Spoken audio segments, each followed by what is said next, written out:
Class, चलिए आज की क्लास स्टार्ट करते हैं। तो आज की क्लास में हम क्या डिस्कस करने वाले हैं, इस साल का जो कंपार्टमेंट पेपर हुआ था बच्चों का, ठीक है, तो उस क्वेश्चन पेपर का सेक्शन ए जो कि हमारा एमसीक्यू बेस्ड होगा वो वाला पार्ट, ठीक है, और जो मैप वाला पार्ट है ये, तो इस दोनों पार्ट को आज हम डिस्कस करेंगे। क्योंकि थ्योरी आप लोगों को दिक्कत नहीं करेगी, थ्योरी में आप अपने पॉइंट्स अपने थॉट्स बना के लिख सकते हो। स्पेशली जो एसएसटी की अगर हम बात करें तो जो 5 मार्क के क्वेश्चन होते हैं आप 6 to 7 पॉइंट्स लिख सकते हैं, you will gate 5 marks. Theory में कोई इशू नहीं आएगा, आपको दिक्कत आएगा एमसीक्यू वाले पोर्शन में और मैप वाले पोर्शन में। तो हम कोशिश ये करेंगे कि हम जितनी भी हमारी एसएसटी की क्लास होती है उसमें हम क्या डिस्कस करें, एमसीक्यू वाला पोर्शन पहले, फिर मैप वाला पोर्शन, उसके बाद we will discuss section B C D, बाद में हम डिस्कस करेंगे और ई वाला पार्ट भी, ठीक है जी। तो अगर हम ध्यान से देखें, जो हमारा पहला क्वेश्चन था वो क्या था, हमारा जो पहला क्वेश्चन था इस साल का कंपार्टमेंट के पेपर का, वो ये था कि which of the following food products came to Europe and Asia after Christopher Columbus discovery of America. सोच समझ के मुझे आंसर बताना। आंसर ये कह रहा है कि जब क्रिस्टोफर कोलंबस ने अमेरिका की खोज करी थी उसके बाद से यूरोप में और एशिया में कौन सा फूड प्रोडक्ट जो है वो क्या होने लगा, ट्रेवल करने लगा, आने लगा। तो कौन सा उसका ऑप्शन होगा, व्हीट, राइस, पोटैटो या ब्रिंजल। तो ध्यान से सुनना, क्वेश्चन ये कह रहा है कि जब कोलंबस ने अमेरिका की खोज करी थी उसके खोज करने के बाद कौन सा फूड प्रोडक्ट जो है एशिया में और यूरोप में देखा जाने लगा। तो आंसर क्या है, आंसर है पोटैटोज। आंसर क्या है, पोटैटो। तो जब डिस्कवरी करी तो पोटैटो जो है वो अमेरिका में, एशिया में भी और यूरोप में दोनों में देखा जाने लगा। अब देखते हैं नेक्स्ट क्वेश्चन क्या है। नेक्स्ट क्वेश्चन हमें कह रहा है यहाँ पे कह रहा है कि How did print culture contribute to the development of a sense of Indian nationalism? Choose the most appropriate option from the following. ये क्या है, जो प्रिंट कल्चर है उसने कैसे नेशनलिज्म को बढ़ावा दिया, कैसे इंडियन नेशनलिज्म को, भारत राष्ट्रवाद को, एकता को उसने क्या किया, बढ़ावा दिया। तो क्या उसका ऑप्शन होगा, तो पहला ऑप्शन कह रहा है by providing a platform to western culture. उसने प्रिंट कल्चर ने एक प्लेटफॉर्म प्रोवाइड किया था वेस्टर्न कल्चर के लिए।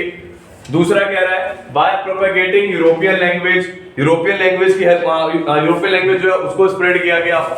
तीसरा by providing a platform for shared feeling of operations और by propagating the supremacy of imperialism. तो इसमें से कौन सा करेक्ट आंसर है, तो सिंपल सी बात यहाँ पे है कि अगर आप देशभक्ति की बात कर रहे हो, अगर आप नेशन फीलिंग की बात कर रहे हो, तो वहां पे कौन सा आंसर आएगा, वहां पे जो आपका आंसर आएगा वो क्या आएगा। तो प्रिंट कल्चर जो प्लेटफॉर्म प्रोवाइड किया था वो shared feelings of operation provide किया था। क्या प्रोवाइड किया था, शेयर्ड फीलिंग ऑफ ऑपरेशन। तो ये वाला जो पॉइंट है कौन सा ऑप्शन है इसका हिंदी में, तो जो हिंदी के बालक है उनके लिए क्या टिक करके आना है, दमन के सादा भावों के मंच प्रदान करके। मतलब सिंपल से अगर मैं आपको एक सिंपल सी बात बताऊं तो भाई सबका, अगर हम बात करें देश एक, सबने एक ही चीज फेस करी थी, तो उन सबको बताया गया, सब कुछ चीज बताई गई कि जी ये सारी सबकी दिक्कतें एक ही है। तो इससे क्या किया गया, जो देश की भावना थी, जो फीलिंग्स, उन्हें क्या किया गया, स्प्रेड किया गया था। तो इसका आंसर क्या जाएगा, ऑप्शन नंबर सी। पिक्चर वाला एक क्वेश्चन पेपर में पक्का आएगा। अब ध्यान से सुनना, एमसीक्यू में क्या आपको बता रहा है कि इस पिक्चर का मतलब क्या है। अब यहाँ देखो क्या कह रहा है, look at the picture given below. आपको ये पिक्चर देखने को कह रहा है और कह रहा है what does the image of Bharat Mata signify, choose the correct option. तो ये जो पिक्चर है इसमें ये कह रहा है कि भारत माता इसमें क्या चीज दर्शा रही है इस पिक्चर में। तो पहला डाइवर्सिटी एंड हेरिटेज, दूसरा स्पिरिचुअलिज्म एंड एनलाइटमेंट, तीसरा पावर एंड अथॉरिटी, और चौथा नेशनलिज्म एंड डेमोक्रेसी। तो यहाँ पे क्या मतलब है इस पिक्चर का, तो क्या ऑप्शन होगा इसका, क्या ऑप्शन होगा, करेक्ट ऑप्शन है बेटा इसका करेक्ट ऑप्शन है power and authority, option number C. तो जो भारत माता की जो पिक्चर है ये किस चीज को डिग्निफाई कर रही है, किस चीज को सिग्निफाई कर रही है, तो ऑप्शन है पावर एंड अथॉरिटी। इस चीज को ये पिक्चर क्या कर रही है, सिग्निफाई कर रही है। कृपया करके इस पिक्चर को दिमाग में बिठा लो, जब भी आए तो बस एक चीज याद रखना कि भारत माता का ये जो पिक्चर है ये क्या शो कर रही है, पावर एंड अथॉरिटी। ठीक है जी। अब हम बात करते हैं अपने नेक्स्ट क्वेश्चन की। तो जो नेक्स्ट क्वेश्चन है अपना वो क्या कह रहा है, पहले एक बार ना ये वाला भी देख लो, तो विजुअली इम्पेयर्ड कैंडिडेट्स के लिए क्या पता ये आपके पेपर में आ जाए, जरूरी नहीं है कि अगर उसके लिए तो आपके लिए नहीं आ सकता पेपर में इस साल के। क्वेश्चन ये कह रहा है the following question for the visually impaired candidates only, ठीक है। तो I know you are not, but क्या पता पेपर में आपके आ जाए, जरूरी नहीं है कि ये उन्हीं में सिर्फ आएगा। क्वेश्चन ये कह रहा है who among the following people establish the Swaraj party. तो स्वराज पार्टी किसने एस्टैब्लिश करी थी? क्वेश्चन अच्छा है कि स्वराज पार्टी किसने एस्टैब्लिश करी थी। तो पार्ट है ए ऑप्शन है सरदार वल्लभ भाई पटेल और विपिन चंद्र पाल। क्या इन दोनों ने 5 स्वराज पार्टी को एस्टैब्लिश किया था? दूसरा बाल गंगाधर तिलक और लाला लाजपत राय। तीसरा जवाहरलाल नेहरू और सुभाष चंद्र बोस। और चौथा सीआर दास और मोतीलाल नेहरू। तो क्या है इसका आंसर? तो देखो, अगर ध्यान से सुनो, हमेशा एक चीज याद रखना कि कभी भी अगर बात करें किसकी, स्वराज पार्टी की, कभी भी अगर हम स्वराज पार्टी की बात करते हैं तो स्वराज पार्टी बनाने वाले 2 लोग इंपॉर्टेंट थे, मोतीलाल नेहरू और सीआर दास। तो ये दोनों ऑप्शन कहां देखने को मिलेंगे आपको? Option number D. तो यही दोनों थे जिन्होंने स्वराज पार्टी की स्थापना करी थी, मोतीलाल नेहरू और सीआर दास, ठीक है जी। अब अगर हम बात करें नेक्स्ट क्वेश्चन की, नेक्स्ट क्वेश्चन क्या है, ध्यान से सुनना और ध्यान से देखना। अगर हम नेक्स्ट क्वेश्चन की बात करें तो देखो क्या कह रहा है, arrange the following in a chronological order and choose the correct option. अब ये देखो, ये कह रहा है कि इन सबको, इन चारों ऑप्शन को, पहला ऑप्शन क्या है, the treaty of Constantinople, the defeat of Napoleon, the granting of more autonomy to Hungarians by the Habsburg ruler और द नेपोलियनिक कोड। तो इन चारों को एक क्रोनोलॉजिकल ऑर्डर में अरेंज करना है, मतलब सबसे पहले कौन सा इवेंट हुआ था उनको उसके अकॉर्डिंग क्या करना है, अरेंज करना है, ठीक है जी। उनको उसके अकॉर्डिंग क्या करना है, अरेंज करना है। तो एक बार आप बताइए कि सबसे पहले क्या हुआ था? क्या सबसे पहले कॉन्स्टेंटिनोपल हुआ था ट्रीटी वाला, या नेपोलियन हारा था, या फिर हंगेरियन जो थे हैब्सबर्ग के उन्हें ऑटोनॉमी मिली थी, या फिर नेपोलियनिक सिविल कोड? तो कौन सा ऑप्शन है? ए बी सी और डी में से कौन सा ऑप्शन है इसका मुझे बताइए। ए बी सी डी में से कौन सा ऑप्शन है? तो देखो जी, क्या लगता है आपको कौन सा होगा? देखो, तुक्के मारने से कोई फायदा नहीं है, आपको ये क्रोनोलॉजिकल ऑर्डर याद करना होगा। मैंने आपको लास्ट टाइम ये चीज समझाई थी कि आपको ये क्रोनोलॉजिकल ऑर्डर पता होना चाहिए कि कौन सा है, कैसा है, ये पेपर में पक्का आएगा, ठीक है। मैं फिर बता रहा हूँ, वो आपके जो क्वेश्चन है उनमें दिक्कत नहीं आएगी, जो एमसीक्यू ये आपका नॉलेज मांगता है, और एनसीईआरटी की एक एक लाइन से एमसीक्यू बन सकता है। तो इसीलिए आपको आपकी एनसीईआरटी बहुत अच्छे से पता होनी चाहिए, उस पर कमांड आपका अच्छे से होना चाहिए। तो जो इसका आंसर है, देखो सबसे पहले जो हुआ था इसके अंदर, अगर हम बात करें, सबसे पहले जो इसके अंदर हुआ था वो हुआ था the granting of more autonomy to Hungarian by the Habsburg ruler. सबसे पहले ये हुआ था, ठीक है जी। उसके बाद क्या हुआ था? उसके बाद हुआ था ट्रीटी ऑफ कॉन्स्टेंटिनोपल, ठीक। इसके बाद क्या हुआ था? नेपोलियन हारा था। और उसके बाद जो आखिरी हुआ था वो क्या हुआ था? एक मिनट रुको, क्या कह रहा हूं मैं यहाँ पे, दूसरा बताया था डिफीट ऑफ नेपोलियन, और अगला क्या है? The Napoleonic civil code. अगर इधर ध्यान से देखें तो क्या ऑप्शन होना चाहिए? फोर्थ का। ए बी सी डी में से अगर हम बात करें तो फोर्थ वाला होना चाहिए। क्या होना चाहिए? फोर्थ वाला, ठीक है। ऑप्शन ए फोर्थ वाला इसका ऑप्शन होना चाहिए, फोर्थ का। एक मिनट रुको, नहीं, एक बात बताओ, नेपोलियन कैसे मर जाएगा ट्रीटी से पहले? तो ये पहला यही है, दूसरा यही है, तीसरा क्या होगा? सिविल कोड उसने बनाया था, और चौथा क्या होगा? नेपोलियन फिर आखिरी में हारा था। तो क्या ऑप्शन होगा इसका? इसका जो ऑप्शन होगा, और चौथा क्या था? Napoleonic code, civil code. नहीं नहीं नहीं नहीं, देखो सबसे पहले उल्टा कर दिया, देखो सबसे पहले नेपोलियन सिविल कोड बना, पहला नंबर ये, दूसरा नंबर ये, नेपोलियन फिर हारा, तीसरा नंबर फिर क्या होगा? ट्रीटी ऑफ कॉन्स्टेंटिनोपल, और चौथा नंबर क्या होगा? हैब्सबर्ग वाला। तो क्या होगा? 1 4 3 2, क्या ऑप्शन है इसका? ये वाला। तो ये इसका आंसर है, fourth, second, first, third, option number D. कृपया करके इसको याद रखना, उल्टा बोल दिया था, कृपया करके इसको याद रखना। फर्स्ट क्वार्टर में सिविल कोड बना, फिर नेपोलियन आया, मरा वो, फिर कॉन्स्टेंटिनोपल हुआ था, और फिर आखिरी में हैब्सबर्ग वाला पोर्शन आपका आया। अब हम बात करते हैं नेक्स्ट क्वेश्चन की। नेक्स्ट क्वेश्चन क्या है? कह रहा है a farmer is planning to grow cotton crops in high temperature area with light rainfall and forest free days, ठीक है जी। कह रहा है कि जो एक फार्मर है वो कॉटन क्रॉप्स को ग्रो करना चाह रहा है हाई टेम्परेचर एरिया में, लेकिन बारिश क्या हो? कम हो, फ्रोस्ट फ्री डेज में होना चाहिए, ठीक है। तो कह रहा है विच of the following soil suitable for it. तो कॉटन ग्रो करने के लिए कौन सा सोइल बेस्ट होता है? तो जो कौन सा बेस्ट होता है वो है आपका कौन सा? Black soil is best for cotton. ठीक है जी, तो इसका ऑप्शन क्या आएगा? Black soil. अब अगर हम बात करें देखो नेक्स्ट क्वेश्चन की, तो इसका आंसर है ब्लैक सॉइल। नेक्स्ट क्वेश्चन की अगर हम बात करें, ठीक है, अगर हम नेक्स्ट क्वेश्चन की बात करें तो नेक्स्ट क्वेश्चन क्या है आपका? कह रहा है identify the fibre crop with the help of the following information. कह रहा है it is known as golden fibre. कह रहा है इसे हम लोग गोल्डन फाइबर के नाम से भी जानते हैं। ठीक है, it is extensively cultivated in Odisha and parts of Meghalaya. और इसकी ज्यादा कल्टीवेशन कहां देखने को मिलती है? ओडिशा में और मेघालय में। ओडिशा में और मेघालय में। ठीक है जी, तो बताओ कौन है वो जिसे आप लोग गोल्डन फाइबर के नाम से भी जानते हो? कौन है वो जिसे आप लोग गोल्डन फाइबर के नाम से भी जानते हो? कॉटन है, लिनन है, सिल्क है या जूट है? आपने से बहुत बार सुना भी होगा। क्या है इसका आंसर? गोल्डन फाइबर एक ही, और वो कौन है? वो है आपका जूट। कौन है? जूट। तो जूट है जिसे आप लोग गोल्डन फाइबर के नाम से जानते हो। कौन? जूट। और इसकी कल्टीवेशन सबसे ज्यादा कहां देखने को मिलती है? ओडिशा में और मेघालय के कुछ इलाकों में। ठीक है जी, अब अगर हम बात करें यहाँ पे नेक्स्ट क्वेश्चन की, अगर हम नेक्स्ट क्वेश्चन की बात करें इधर, तो नेक्स्ट क्वेश्चन क्या है आपका? नेक्स्ट क्वेश्चन कह रहा है कि match column first and second and choose the correct option. कह रहा है इसमें से कौन सा करेक्ट ऑप्शन है आपको मैच करना है यहाँ पे। तो देखो ये है मिनरल्स लिखे हुए हैं, कॉलम 1 में आपको मिनरल्स के नाम लिखे हुए हैं, ठीक, और कॉलम 2 में किसके नाम लिखे हुए हैं? इनके यूज क्या क्या है। पहले कॉलम में मिनरल्स और दूसरे कॉलम में उनका यूज। तो मिनरल्स कौन कौन से लिखे हुए हैं? Manganese, bauxite, copper, limestone. और क्या यूज है? Used in the production of aluminium, used for making insecticides, used in cement manufacturing, और used for what? Used for electrical wiring। तो क्या होगा इसका आंसर? ठीक है, क्या होगा इसका आंसर? तो ध्यान से सुनना और ध्यान से देखना। देखो इसका जो करेक्ट आंसर जाना चाहिए, इसका जो करेक्ट आंसर जाना चाहिए, पहले हमें ये देखते हैं कि कौन कौन सा हमें क्लियरिटी है, कौन कौन सा हमें क्लियरिटी है। तो देखो मैंगनीज की अगर हम बात करें यहाँ पे, अगर हम मैंगनीज की बात करें तो मैंगनीज का यूज किस लिए होता है?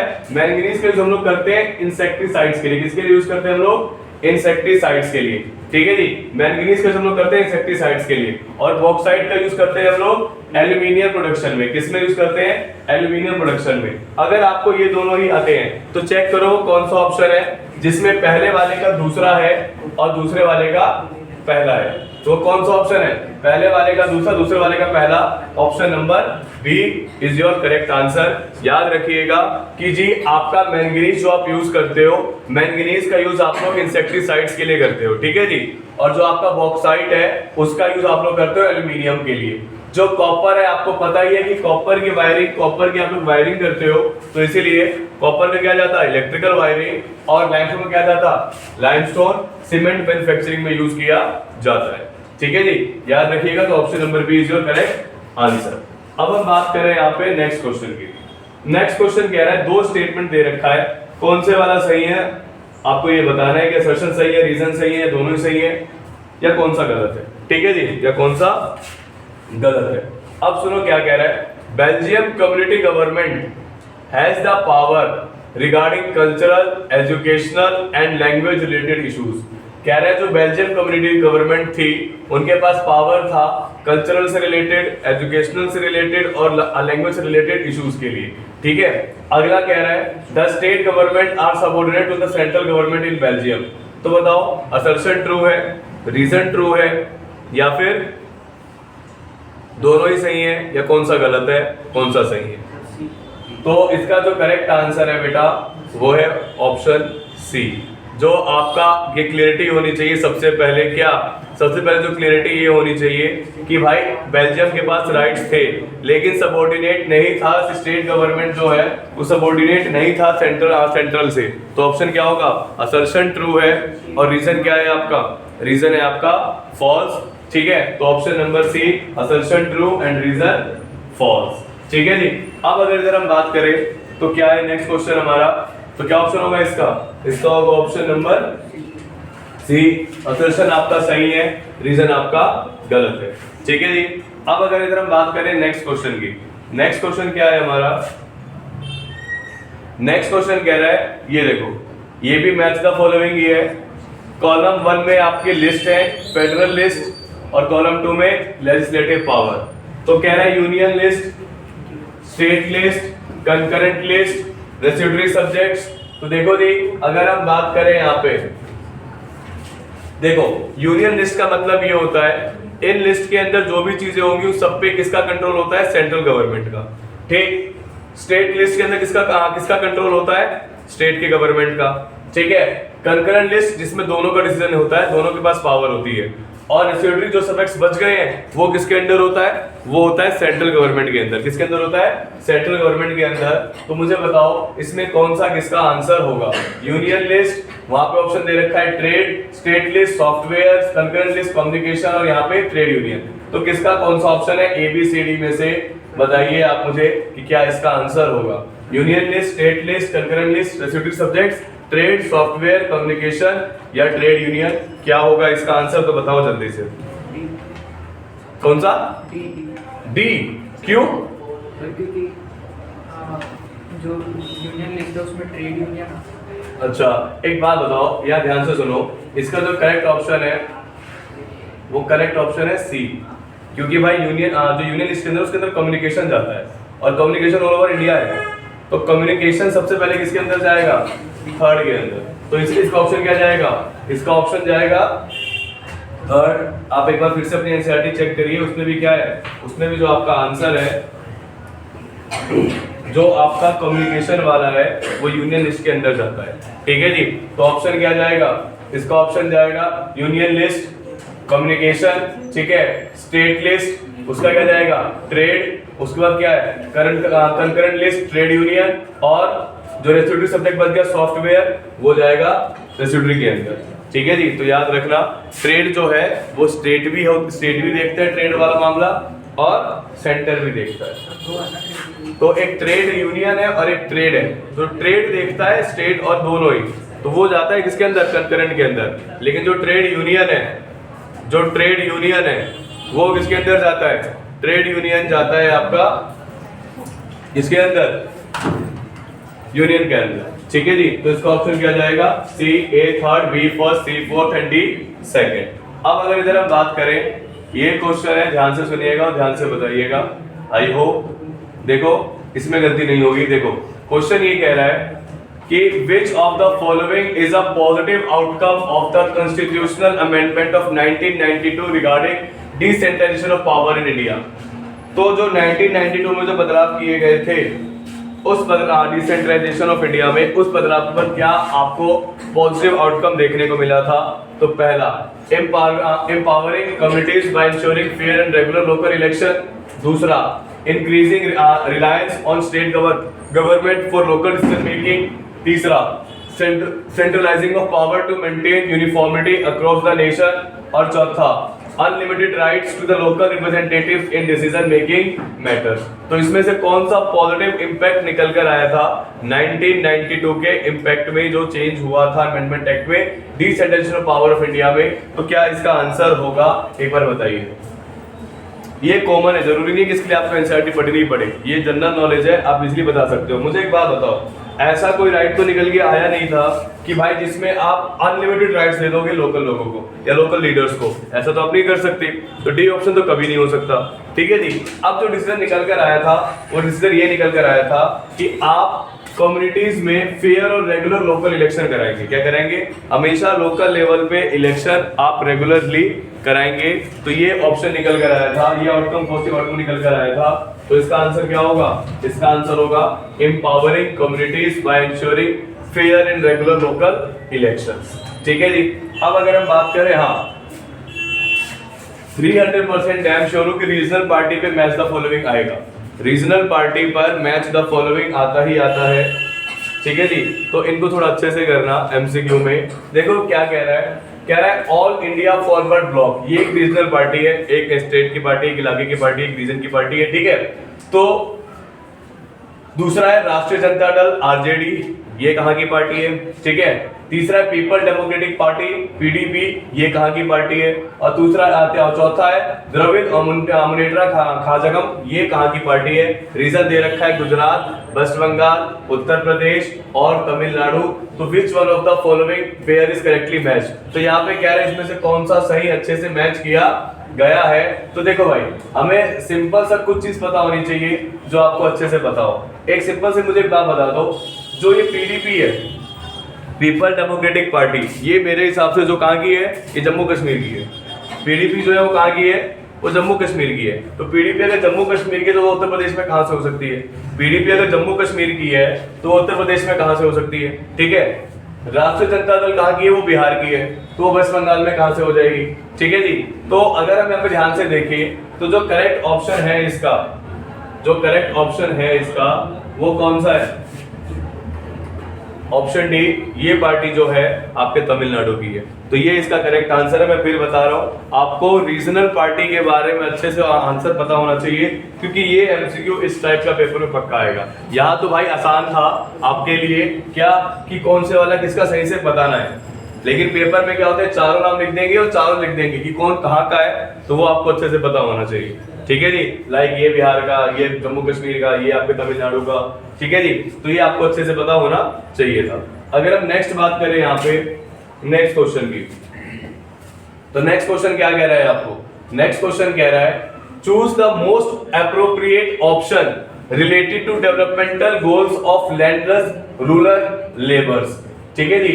तो कौन सा एप्रोप्रिएट ऑप्शन है, डेवलपमेंटल गोल हो सकते हैं उन लोगों के लिए जो लैंडलेस रूरल लेबर्स होते हैं, जो गांव के जो बिना जमीन वाले जो मजदूर होते हैं, जिनके पास जमीन है तो दूसरे की जमीन पे जाके मजदूरी करते हैं, तो उनके लिए डेवलपमेंटल गोल क्या हो सकता है? मतलब उनके लिए क्या लगेगा कि वो विकास कर रहे हैं, वो भी अब आगे बढ़े हैं। तो पहला है मोर डेज ऑफ वर्क, दूसरा है बेटर वेजेस, तीसरा है higher support prices for their crops, और चौथा है एंड ऑफ सोशल डिस्क्रिमिनेशन। पहला ये कह रहा है कि उन्हें ज्यादा दिन काम करने को मिले, दूसरा है कि उन्हें अच्छी सैलरी मिले। ठीक है, उन्हें अच्छी सैलरी मिले। तीसरा है higher support prices for their crop, मतलब वो जो क्रॉप ग्रो कर रहे हैं उनको ज्यादा उसकी सैलरी मिले, पैसा मिले, सपोर्ट मिले उन्हें प्राइस का। और चौथा, ये जो भी सोशल डिस्क्रिमिनेशन होता है वो सोशल डिस्क्रिमिनेशन क्या हो जाए, खत्म हो जाए। तो कौन सा इसका करेक्ट ऑप्शन होगा, ये एक बार बताइए कौन सा होगा? ए कह रहा है first, second, third are correct, कह रहा है पहले वाला सही है, दूसरे वाला सही है और तीसरे वाला सही है। दूसरा कह रहा है सेकंड, थर्ड एंड फोर्थ, मतलब बेटर वेजेस सही है, higher support price for the crop सही है, या एंड ऑफ सोशल डिस्क्रिमिनेशन सही है। और तीसरे वाला कह रहा है फर्स्ट, सेकंड एंड फोर्थ। तो देखो भाई, वो लैंडलेस रूरल लेबर है, तो अगर वो रूरल लेबर है तो इसका क्या मतलब है कि उन्हें ज्यादा दिन काम करने को मिले, क्योंकि दे आर लेबर्स। ठीक है, उन्हें ज्यादा दिन काम करने को मिले। दूसरा, उनकी सैलरी अच्छी होनी चाहिए, जो वो काम करेंगे, जो दिहाड़ी होती है एक दिन की, जो वेजेस होते हैं वो अच्छे होने चाहिए। और तीसरा, ये जो भेदभाव होता है कि नहीं आप हमारे यहाँ काम नहीं कर सकते, जो सोशल डिस्क्रिमिनेशन होता है वो खत्म हो जाना चाहिए। तो अगर हम बात करें लैंडलेस लेबर की रूरल एरिया के, तो 3 पार्ट होने चाहिए, more days of work, higher support, better wages, और ये वाला end of social discrimination. Option number C is your correct answer. तो सिर्फ ये होना चाहिए और इसके अलावा कुछ भी नहीं होना चाहिए। ठीक है जी। अब अगर हम बात करें यहाँ पे नेक्स्ट क्वेश्चन की, तो क्वेश्चन नंबर 13 जो है आपका वो क्या है, ध्यान से देखिए। नेक्स्ट क्वेश्चन है आपका यहाँ पे जो कि है द 73rd। देखो जी, याद रखना 72 अमेंडमेंट एक्ट में आपको ये बताया गया था कि लोकल लेवल पे रेगुलर और फ्री एंड फेयर इलेक्शन होंगे। तो याद रखना 72 वाले में आपको ये बताया गया था कि लोकल लेवल पर रेगुलरली इलेक्शंस होंगे, फ्री और फेयरली होंगे। ठीक है जी। अब 73 में क्या बदलाव था वो देखो। तो कह रहा है the 73 amendment of the Indian constitution ensures women representation at which of the following level. तो कह रहा है वुमेन रिप्रेजेंटेशन कौन से फॉलोइंग लेवल पे होना चाहिए 73वें अमेंडमेंट एक्ट के बाद, लोकसभा में, राज्यसभा में, स्टेट असेंबली में या फिर जिला पंचायत में। तो कहाँ पे अब वुमेन्स को भी पार्टिसिपेट करने को मिलेगा उस 73 अमेंडमेंट एक्ट में, कहाँ पे उन्हें, और उनकी पोजीशन फिक्स कर दी गई थी कि आप यहाँ पे भी पार्टिसिपेट वुमेन्स कर सकती है, वुमेन्स में यहाँ पे रिप्रेजेंटेटिव बन सकती है। तो वो कौन सा था, लोकसभा वाला, राज्यसभा वाला, स्टेट असेंबली वाला या जिला परिषद वाला, कौन सा था यहाँ पे? देखो भाई, जो करेक्ट आंसर है जिला परिषद, जिला परिषद। क्यों? 72 में किससे रिलेटेड था, लोकल गवर्नमेंट से रिलेटेड। तो लोकल गवर्नमेंट में कौन जाता है आपका, ये जिला परिषद ही जाता है, ये सब एमसीडी ये सब जाते हैं। तो अगर 73 में अगर बदलाव हुआ है तो भाई इससे पहले तो वुमेन्स लड़ी रही होंगी इलेक्शन, तो किसमें ऐड ऑन किया गया होगा उन्हें? तो जाहिर सी बात है उन्हें जिला परिषद, ऑप्शन नंबर डी, इसी में उन्हें क्या किया गया है, ऐड किया गया होगा। किसमें? तो आंसर है जिला पंचायत, क्योंकि भाई राज्यसभा में पहले से they are participating, they are representing, ठीक है जी। लोकसभा में रिप्रेजेंट करते आ रहे थे, वो स्टेट असेंबली में रिप्रेजेंट करते हुए आ रहे थे। जिला पंचायत मतलब लोकल इलेक्शन में अब वुमेन भी पार्टिसिपेट कर सकती है, रिप्रेजेंटेटिव बन सकती है। तो ये कब पता चला, ये बताया गया 73 अमेंडमेंट एक्ट के बाद कि अब इसमें वुमेन्स भी पार्टिसिपेट करेंगी, वुमेन्स भी रिप्रेजेंटेटिव होंगी।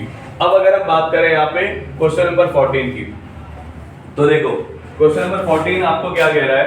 क्वेश्चन नंबर 14 आपको कह रहा है कि read the following scenario carefully and answer the question that follows. तो आपको इस सिनेरियो बहुत अच्छे से पढ़ना है और फिर इसको समझने के बाद अपना आंसर देना है, ठीक है जी। पहला ये कह रहा है, देखो पैरा क्या दे रखा है, पैरा ये दे रखा है a government funded project aims to improve the living standards of a rural community. That means कि जो गवर्नमेंट है वो फंडिंग करती है कि जो रूरल लोग हैं उनकी जो रूरल कम्युनिटी है उनका लिविंग स्टैंडर्ड क्या हो सके, बढ़ सके, ठीक है जी, वो भी डेवलप हो सके। तो the project focusing on increasing average income through agriculture development.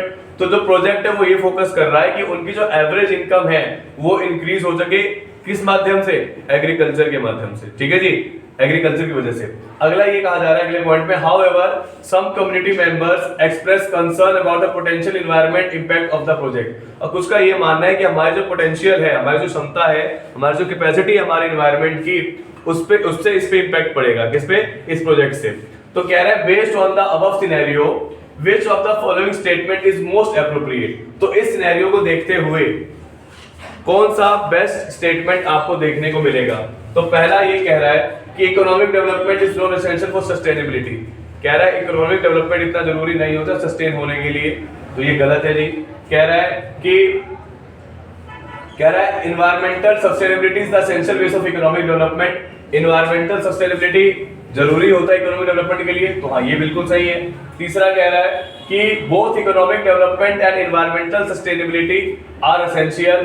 तो कह रहे हैं इकोनॉमिक डेवलपमेंट भी होना चाहिए और एनवायरमेंटल सस्टेनेबिलिटी भी होनी चाहिए। मतलब ये बिल्कुल सही है कि भाई देखो, आप अर्निंग करो, आपका नेशन डेवलप्ड हो, आपका एरिया डेवलप्ड हो, ये बिल्कुल सही है, लेकिन आप इस चीज के पीछे आप अपने देश को उसको सफर नहीं करा सकते, आप वहां की जमीनों को खराब नहीं कर सकते, नेचर के साथ आप खिलवाड़ नहीं कर सकते।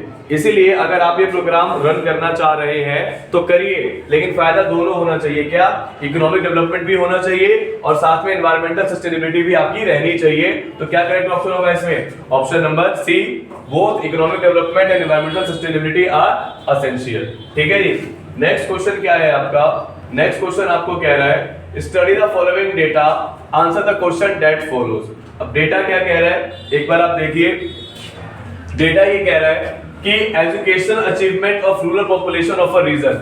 तो क्या एजुकेशन अचीवमेंट देखने को मिली है रूरल पॉपुलेशन में, गांव के इलाकों में क्या एजुकेशन पॉपुलेशन में देखने को मिला है। तो देखो पहला, literacy rate for rural population 76% male में और 54% फीमेल में, ठीक है जी, 76% मेल में और 54% फीमेल में। नेक्स्ट ये कह रहा है literacy rate for rural children in age group 10 to 14 years.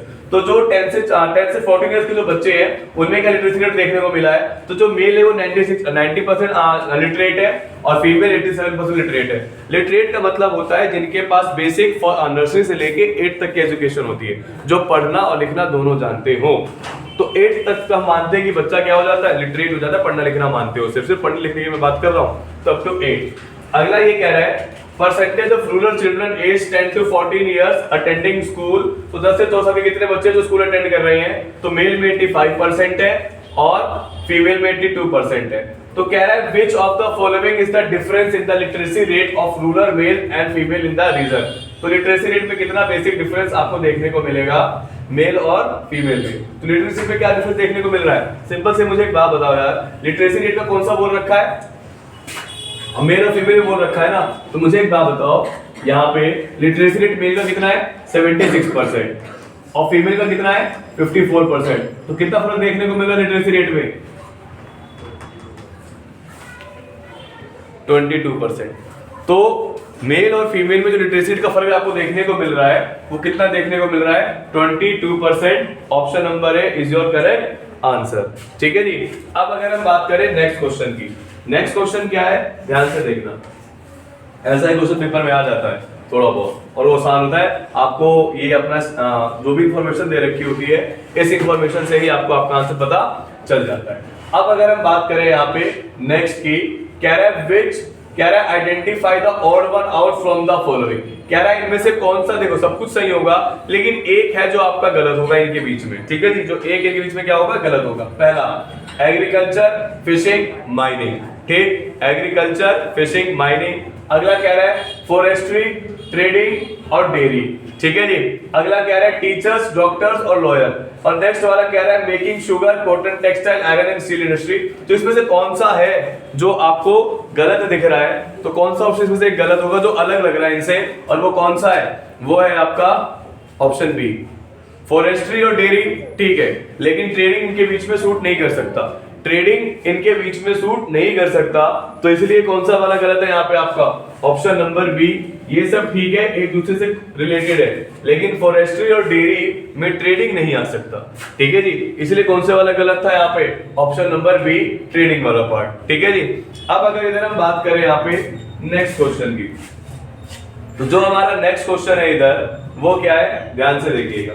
हमारा जो नेक्स्ट क्वेश्चन है इधर वो क्या कह रहा है, कह रहा है choose the appropriate option to fill in the blank. कौन सा एप्रोप्रिएट ऑप्शन है चूज करने के लिए, तो ये वाला एक बार आप लोग मुझे करके बताइए, सोच समझ के बताइएगा, फिर करते हैं कि क्या होगा, ठीक है जी। बताओ, कह रहा है चूज द एप्रोप्रिएट ऑप्शन। जो सेक्टर है अगर वो ऑर्गेनाइज और अनऑर्गेनाइज्ड है तो क्या क्राइटेरिया यूज होता है यहाँ पे। अगला प्राइमरी, सेकेंडरी और टर्शरी के हिसाब से नेचर प्रोडक्शन एक्टिविटीज। तो बताओ यहाँ पे इन चारों में से ऑर्गेनाइज और अनऑर्गेनाइज इन दोनों में कौन सा क्राइटेरिया यहाँ पे सूट होने वाला है। Nature of employment activities, nature of social activities, nature of political activities या नेचर ऑफ इकोनॉमिक एक्टिविटीज, कौन से वाला पार्ट यहाँ पे आपका सूट कर रहा है वो मुझे बताओ। देखो ऑर्गेनाइज सेक्टर और अनऑर्गेनाइज सेक्टर में जो बेसिक डिफरेंस होता है ना वो होता है एम्प्लॉयमेंट एक्टिविटीज का। क्यों? क्योंकि ऑर्गेनाइज सेक्टर में आपको हर एक चीज मिलती है, प्रीपेड लीव, आपको जो पेड लीव होती है वो आपको मिलती है, ठीक है जी। आपकी जो सैलरी है वो फिक्स्ड होती है, आपको ओवर टाइम नहीं करना होता। अगर overtime if you are doing you will get charge, तो आपको उसका पेमेंट देखने को मिलता है। तो इसीलिए जो बेसिक डिफरेंस है ना ऑर्गेनाइज और अनऑर्गेनाइज में वो क्या है, वो नेचर ऑफ एम्प्लॉयमेंट एक्टिविटीज है। तो जो लोग जिस एनवायरमेंट में, जिस फील्ड में काम करते हैं ना उसका बहुत बड़ा डिफरेंस है ऑर्गेनाइज में और अनऑर्गेनाइज में। तो उसका क्या ऑप्शन जाएगा, इसका ऑप्शन जाएगा option number A, nature of employment activities.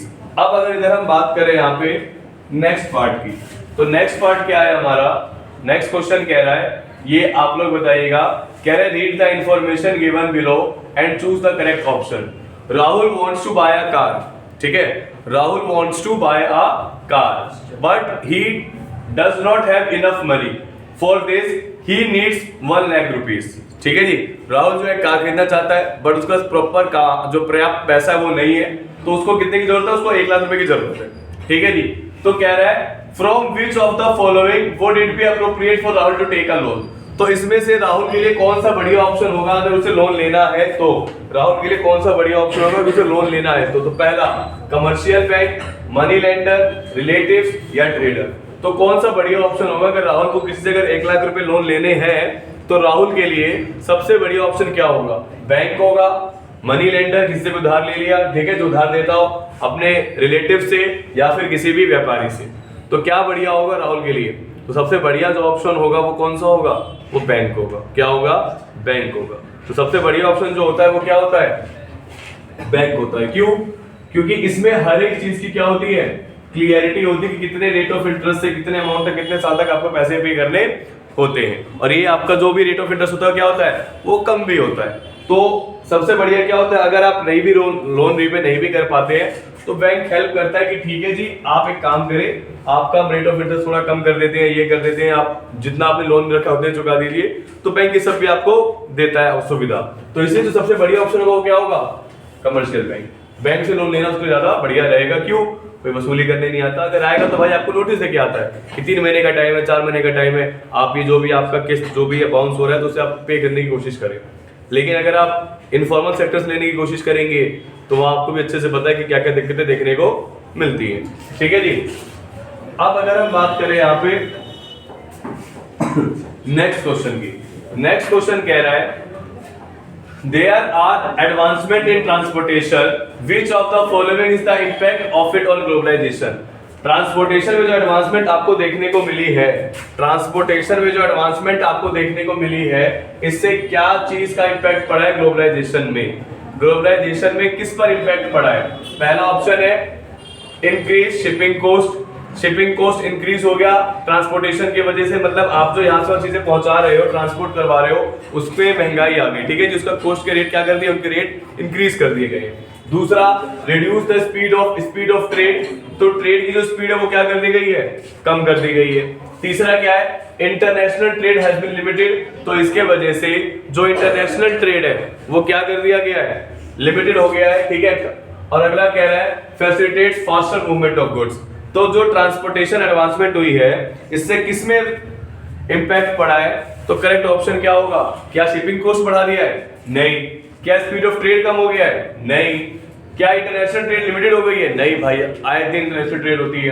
तो क्या हो गया, जो चीजों की जो मूवमेंट थी वो फास्ट हो गई है। क्या चीजों की जो मूवमेंट है वो क्या हो गई है, वो आपकी बहुत ही ज्यादा फास्ट हो गई है। तो ऑप्शन क्या होगा, option number D, facilitates faster movement of goods. तो गुड्स की जो मूवमेंट है वो काफी फास्ट देखने को आपको मिलती है, ठीक है जी। अब आगे देखो, जो नेक्स्ट क्वेश्चन है, कह रहा है विच of the following is a feature of democracy. इसमें से चारों पॉइंट्स में से कौन सी खासियत है डेमोक्रेसी की? डेमोक्रेसी की खासियत क्या है? पहला है it is based on decentralisation. पहला क्या है, it is based on decentralisation of power. दूसरा, it is based on centralisation of power. तीसरा, it is difficult to establish social harmony. और चौथा, it is difficult to establish political harmony. तो इन चारों में से कौन सा करेक्ट ऑप्शन होगा, मुझे बताइए एक बार। इन चारों में से कौन सा करेक्ट ऑप्शन होगा? कौन सी खासियत है डेमोक्रेसी की? तो भाई डेमोक्रेसी की अगर आप खासियत की बात करोगे तो इसकी सबसे बड़ी खासियत क्या है? सबसे बड़ी खासियत यही है कि यहाँ पे पावर का डिवाइड होता है।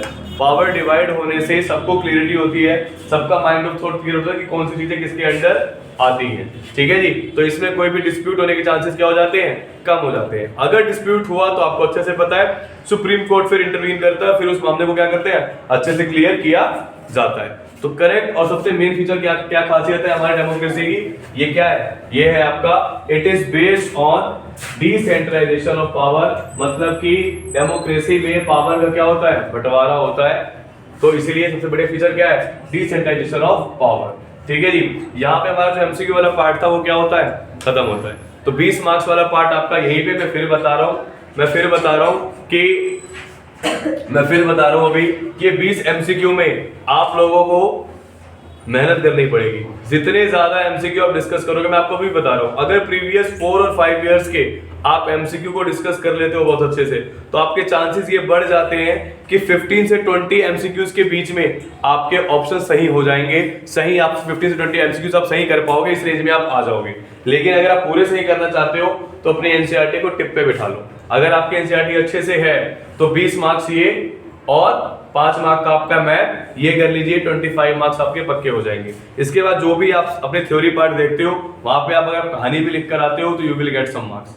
एसएसटी है चीज ऐसी, बस दिक्कत होता है एमसीक्यू में। तो ध्यान से देखो, ये खत्म कर लिया। अब हम आते हैं किस वाले पार्ट पे, अब हम आते हैं अपने मैथ वाले पार्ट पे, ठीक है जी। अब देखते हैं मैथ का क्या क्वेश्चन यहाँ पे पूछा जा रहा है।